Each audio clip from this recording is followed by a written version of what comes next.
Bon matin tout le monde, notre petite vidéo pour les retours sur les résolutions d'équations en algèbre pour la période d'aujourd'hui. Donc je vais refaire quelques exemples, on a déjà fait ça, ça va aller vite. Puis en deuxième moitié de vidéo, je vais jaser des problèmes écrits. On en a fait un peu en début d'année, des conversions de phrases en algèbre, le double, le triple, 6 de moins, 4 de plus, ce genre de trucs-là. Je veux qu'on le revoie dans un contexte de résolution maintenant.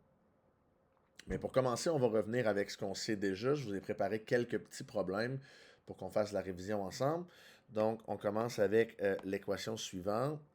Euh, 3x plus 9 égale 30. Je vous rappelle ce qu'on a vu comme technique. Le but ici, premièrement, c'est de déterminer la valeur du x. Donc, je veux, en utilisant la propriété des équations, qui dit que tant que je laisse l'équation balancée, tant que c'est égal encore de chaque côté, je peux faire n'importe quelle opération. Okay? Une addition, une soustraction, une multiplication, une division, mettre au carré, prendre la racine carrée. Je peux faire n'importe quelle opération tant que je fais exactement la même opération sur chaque côté de l'équation. Donc, tant que j'affecte autant ce morceau-là que celui-là, avec la même équation, ben, j'ai le droit de faire ça. Et là, si on choisit nos opérations, j'ai dit équation, je dois dire opération, si on choisit nos opérations de manière astucieuse, ben, on va être capable de se débarrasser des opérations qui sont autour de notre x. Par exemple, ici, s'il n'y avait pas de plus 9, mon x serait pas mal plus tout seul. Donc, si je veux me débarrasser de plus 9, ben, je fais l'inverse de plus 9, qui est moins 9. Et si je fais cette opération-là de chaque côté de mon équation, ben à gauche, mon plus 9 va disparaître parce que plus 9 moins 9, ça s'annule. Il va me rester juste le 3x. Et à droite, 30 moins 9, ça donne 21. Et là, je vais maintenant me débarrasser du 3, qui est multiplié avec le x, c'est 3 fois x. Donc, l'inverse de fois 3, c'est divisé par 3. Je vais donc diviser par 3 de chaque côté. Et là, 3x divisé par 3, ça donne x. Et 21 divisé par 3, ça donne 7. Ça veut donc dire que j'ai fini. Mon x, c'était 7. Oups. Mon x valait 7. Et je peux même aller vérifier au début. Donc, si je reviens à l'opération du début, est-ce que c'est vrai que 3 fois 7, ça donne 21, plus 9, ça donne-tu bien 30? Oui. Donc, si mon équation est vraie quand je remplace par ma valeur de x que j'ai trouvée, c'est que j'ai trouvé la bonne valeur de x. OK? Là, je suis allé simple, une multiplication, une addition, mais ça pourrait ne pas être ça tout le temps. Ici, regardez, j'ai une division et suivi d'une addition. Donc, ça ne se gère pas exactement de la même façon. Là, il faut quand même que je me débarrasse de mes opérations qui sont autour de mon x, donc le 3 en premier. Si je veux me débarrasser de plus 3, je vais faire moins 3. À gauche, ça s'annule. Il me reste juste mon x sur 2. Et à droite, 10 plus 3, 10 moins 3, pardon, ça donne 7.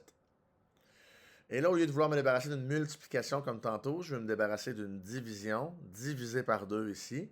Donc, x divisé par 2, ben, l'inverse de diviser par 2, c'est de multiplier par 2. Donc, je le fais de chaque côté. De ce côté-là, ça va annuler mon divisé par 2. Donc, divisé par 2 fois 2, ça s'annule. Il me reste juste mon x. Et 7 fois 2, ça donne 14. Et là, je peux aller vérifier au début comme tantôt. Je sais que c'est 14. Je peux aller vérifier au début. Est-ce que 14 divisé par 2 plus 3, ça donne bel et bien 10? Et là, oui. Donc, je confirme que 14, c'est ma solution. OK? Et bon, la solution n'est pas toujours aussi jolie. Alors, des fois, ça donne. Il y a des nombres négatifs. Et ça donne pas toujours des nombres entiers, vous allez voir. Mais c'est les mêmes étapes d'opération. OK?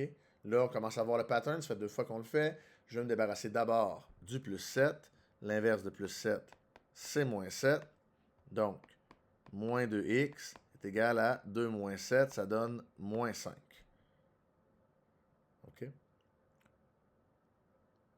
Et là, moins 5, ben, il me reste à le diviser parce que à gauche, il me reste une multiplication. Ici, c'est moins 2 fois x. Donc, l'inverse de multiplier par moins 2, c'est diviser par moins 2. Donc, je vais aussi diviser par moins 2 de l'autre bord. Ici, ça va s'annuler. Et moins 5 divisé par moins 2, ça donne 2,5 ou 5 demi si vous le laissez en fraction. Et ça aussi, ça se peut. Donc, c'est possible qu'on arrive avec ça. Là, vous allez voir dans le calendrier, je vous ai mis un lien vers un site qui génère des problèmes de ce genre-là, des petites équations à résoudre. Vous pouvez même cliquer sur un bouton à droite, là, je pense que ça s'appelle Exercice, qui vous crée une feuille de 10 problèmes, puis vous pouvez la corriger à la fin. Donc, si vous voulez vous exercer à l'infini à résoudre des équations de ce genre-là, il y a un lien dans le calendrier. Ensuite, dans le cahier, j'ai donné des exercices de ce genre-là aussi, avec plein de variations. Je vous rappelle que vous avez accès au corrigé, allez voir ça. Et l'autre partie du cours, c'est les problèmes écrits. Donc, ce genre d'équations-là, oui, on peut les trouver sur notre feuille dans un exercice, je la donne, moins 2x plus 7 égale 2, je donne l'équation, mais on peut aussi décrire une situation de la vie avec des mots, et à partir de là, on peut aller chercher une équation algébrique, et là, répondre à la question. Donc, on fait quelques exemples, 2 exemples ensemble. OK? J'ai préparé ceci, donc je vous lis le problème, puis on le regarde ensemble. Audrey a 7 ans de moins que le double de l'âge de sa sœur. Si la somme de leurs âges est de 20 ans, quel âge a Audrey? Et là, vous pourriez tenter d'essayer de le résoudre dans votre tête, mais probablement que la seule stratégie à laquelle vous pouvez arriver rapidement, c'est d'essayer des âges. OK, mettons qu'Audrey a 15 ans. 7 de moins que le double de sa sœur, ça veut dire que sa sœur, elle aurait 44, 40... Non, ça marche pas, ça fait pas 20. OK? Et là, on se perd et on y arrive. En même temps, j'ai choisi des nombres assez bas, assez simples. Ça se peut que vous y arrivez dans votre tête. C'est quand même pas une stratégie qui va fonctionner tout le temps. Imaginez-vous des nombres plus gros ou des nombres décimaux, des nombres qu'on n'est pas capable de calculer mentalement. Et là, ça prend la stratégie. La stratégie, c'est la suivante. C'est qu'on va d'abord identifier nos quantités inconnues dans notre problème. Ici, il y en a 2. Il y a l'âge d'Audrey, puis il y a l'âge de sa sœur. Donc, on va les identifier. Âge d'Audrey, puis âge de sa sœur. Et à chacune, on va attribuer une expression algébrique, dépendant de ce qu'on me décrit dans le texte. D'abord, je vais repérer celle sur laquelle j'ai le moins d'informations ou pas d'informations du tout. Ici, l'âge de sa sœur. L'âge d'Audrey, j'ai un peu d'informations. Je sais que c'est 7 de moins que le double de sa sœur, mais sa sœur, j'ai aucune idée. OK? Donc, l'âge de sa sœur, je vais décider que c'est X. Celle qui a le moins d'informations, on met la variable. J'ai pris X, ça pourrait être n'importe quoi. Je pourrais mettre A pour âge. Peu importe. Donc, sa sœur, je vais dire qu'elle a X années. Et dans ce cas-là, Audrey, je vais pouvoir écrire une expression par rapport à sa sœur. Je sais que c'est 7 de moins que le double de sa sœur. Donc, Audrey, c'est 2x moins 7. Le double de x moins 7. 7 de moins que le double de sa sœur. Et là, je vais me servir de l'autre information qui est dans mon problème, c'est que la somme de ces deux affaires-là, c'est 20. Si je prends le 2x plus moins 7, puis je lui ajoute le x de sa sœur, je sais que ça donne 20. Et là, vous voyez, on se retrouve dans une situation comme on était dans les exercices d'avant. Il nous reste juste à résoudre. Pas tout à fait. On va d'abord réduire, parce qu'ici, j'ai des termes semblables. J'ai mon 2x puis mon x qui sont séparés. Je vais les remettre ensemble. 2x plus x, ça fait 3x moins 7, qui est égal à 20. Et là, je peux résoudre. Donc, je vais m'occuper de mon moins 7 en faisant plus 7. Et ça va me donner 3x qui est égal à 27. Et finalement, je vais diviser par 3 pour me débarrasser de mon fois 3. Et ça va me donner x qui est égal à 9. Là, je n'ai pas tout à fait répondu à la question parce que x, c'est 9, mais x, c'était l'âge de sa sœur. Donc, je sais maintenant que sa sœur a 9 ans, mais Audrey, elle. Ben là, j'ai deux options. Soit que je reprends son expression, puis que je fais 2 fois 9 moins 7, qui donne 11, parce que maintenant, je sais qu'elle a 9 ans, sa sœur, donc je ne suis pas obligé d'écrire x, je peux écrire 9. Ça me donne l'âge d'Audrey, ou j'aurais pu simplement faire 20 moins 9, parce que je sais que la somme des deux, c'est 20. Puis s'il y en a une qui a 9 ans, l'autre a 11 ans, en faisant ma soustraction. Donc les deux fonctionnent, et là, je peux répondre à la question, quel âge a Audrey? Audrey a 11 ans. OK, vous voyez le genre? Donc, on part d'une situation décrite, on étudie chacun des inconnus, on lui applique une expression algébrique en fonction d'une variable. Cette variable-là va correspondre à l'information sur laquelle, la variable sur laquelle on a le moins d'informations. Et finalement, on va résoudre une équation à partir des données du texte. On en fait un deuxième, puis après ça, je vous laisse aller avec les exercices. On s'en reparle au début du prochain cours. Je vais refaire ça avec vous. Du prochain cours que je donne. Le prochain cours, c'est l'évaluation sur les taux et rapports. Mais après ça, quand on va revenir en algèbre, on s'en reparle. Donc, Alexandre, Bruno et Charles collectionnent les billes. Le nombre de billes de Bruno correspond au triple du nombre de billes d'Alexandre, diminué de 16. Charles a 2 fois plus de billes qu'Alexandre. Sachant qu'au total, les 3 amis possèdent 76 billes, combien de billes chacun possède-t-il? Là, déjà, si tantôt vous y allez dans votre tête, déjà, 76 diminué de 16 de triple, il y a 3 variables. Ça commence à être tough à gérer dans sa tête. Mais si on y va systématiquement, OK, on a le nombre de billes d'Alexandre, le nombre de billes de Bruno et le nombre de billes de Charles. C'est ça mes 3 inconnus. Si vous voulez facilement identifier les inconnus, vous pouvez vous demander c'est quoi la question. La question demande souvent un ou toutes les inconnus. Là ici, combien de billes chacun possède-t-il? Mes 3 inconnus, c'est le nombre de billes d'Alexandre, le nombre de billes de Bruno, le nombre de billes de Charles. OK?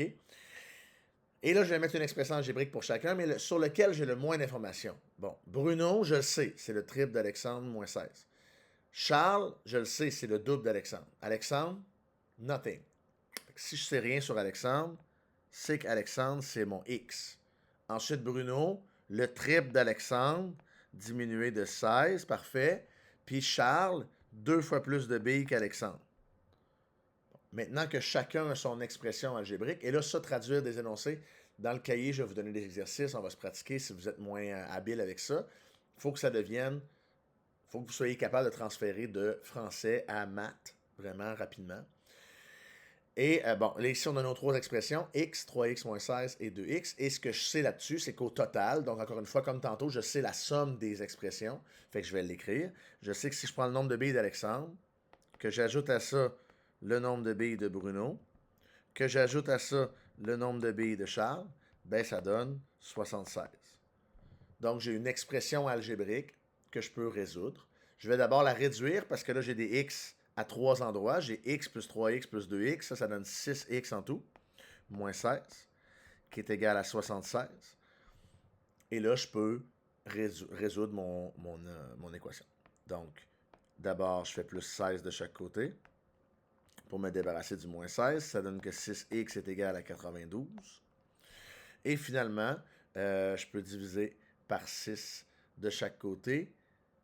Et là, 92 divisé par 6, je me suis trompé, ça arrive-tu? Je divise pas par 6, 92? Est-ce que je voulais écrire augmenter de 16? Je pense que oui. Ah, je me suis trompé dans mon problème. Alors, je suis désolé, on revient un instant. C'est juste que quand j'ai écrit mon problème, je me suis trompé. Je voulais pas dire diminuer de 16 ici. Je voulais dire augmenter. Augmenter de 16. Donc là, ce serait un plus ici. Ce serait un plus ici. Ce serait un plus ici. Et ça va fonctionner. Fait que désolé de revenir comme ça. Fait que bon, les mêmes étapes que tantôt, j'ai mes 3 expressions, je les additionne, ça donne 76, mais là, ça va fonctionner. Donc, je vais me débarrasser du plus 16, je fais moins 16 de chaque côté. J'ai donc 6x qui est égal à 60. Et finalement, il me reste à diviser par 6. Donc, si je divise par 6, ça me donne que mon x est 10. Et là, je peux revenir, trouver le nombre de billes de chacun de mes amis. Donc, par exemple, Alexandre, 10 billes. Mais Charles, qui en a le double, lui, en a 20. Puis Bruno, qui en a 16 de plus que le triple, Bruno, il en a 3 fois 10 plus 16. Il y en a donc 46. Donc, j'ai 10 billes pour Alexandre, 46 billes pour Bruno et 20 billes pour Charles. Et j'ai fini de répondre à mon problème. Donc, vous voyez, là, j'avais 3 inconnus. Tantôt, j'en avais 2. Mais à chaque fois, j'identifie mes inconnus par des expressions algébriques. Je trouve l'équation qui les relie. Donc, j'avais la somme dans les 2 cas, mais ce ne sera pas toujours la somme de toutes les expressions. C'est souvent ça. Ce ne sera pas toujours ça. On va faire d'autres exemples où ce n'est pas ça. Donc, là, je vous laisse aller dans le cahier. Vous avez le petit lien en ligne si vous voulez pratiquer votre résolution d'équation en premier. Puis ensuite, les exercices du cahier et on se revoit au prochain cours. Merci.